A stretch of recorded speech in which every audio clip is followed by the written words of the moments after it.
Hi, this is Wayne Rivers at the Family Business Institute. Thanks for tuning in. We appreciate it. This week I want to talk about why your family is dysfunctional in your family business.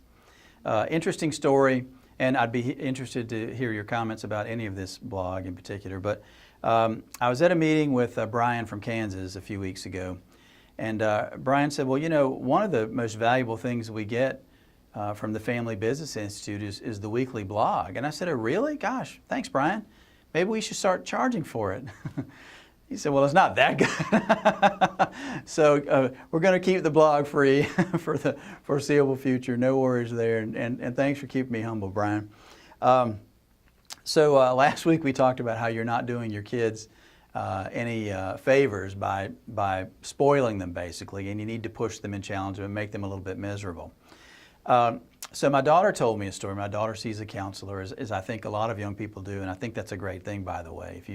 Sometimes talking to mom and dad just doesn't get it, and having a third party that's not judging and that's objective about your issues is a great thing. But anyway, she's got this counselor she likes, and she went and she saw the counselor, and she was talking about, you know, relationship trouble, and the counselor kind of did a turn on her, and she said, well, tell me how you write a paper. My daughter's an academic, and she's just brilliant. She's presenting a paper at the University of Virginia next month. I mean, just really, for a junior in college, just really blazing new trails. And so the counselor says, well, Kate, tell me, how do you write a paper? And Kate said, well, I told her about annotating, looking for patterns in my annotations, coming up with a tentative argument, looking for relevant sources, using them to supplement my thoughts about the primary text, refining theses and topic statements, looking for themes, etc. And then she said, well, tell me how you pick your boyfriends. And Kate knew where this was going. She faltered a bit and she said, well, that's pretty intuitive. And the counselor said, well, that's why your grades are better than your relationships. Which is great advice. I love a blunt-spoken counselor like that. But that's why your family's dysfunctional, right? If you think about your business processes, you think about your selling process or your manufacturing process or your construction delivery processes or whatever it is, you know, you've got those pretty well built out, and you've got people, really good people, to help you with them. So you've got step 1, step 2, step 3, step 4. And then at the end of the week, there's a big family blow up. You've had a good week, and you got a new client, and you started a new project, and you did all this stuff. And then there's a family blow up on Friday afternoon. It just feels like your whole damn life has fallen apart. And all those successes mean nothing because the family harmony you so desire has been disrupted.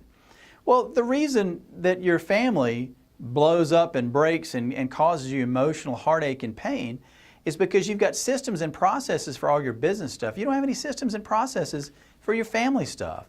How you communicate, how you resolve conflict, what you don't say to each other, you know, where are the landmines, where are the barriers, where are the boundaries that we are not allowed to cross, because crossing those boundaries is a problem for somebody. Healthy boundaries, that's a whole different issue. So having those rules and guidelines and steps and processes that work so well in your business also work well in your family. And if your family's dysfunctional and you have blow-ups and disagreements all the time, well then you're basically reaping what you sow. You're not investing any time in coming up with better processes and steps and standards and practices for your family, and that's just as important. And by family too, I mean your business family as well, the people you spend so much time with in a given week. So with that, this is Wayne Rivers at the Family Business Institute. Thank you, and we'd love to have your comments below.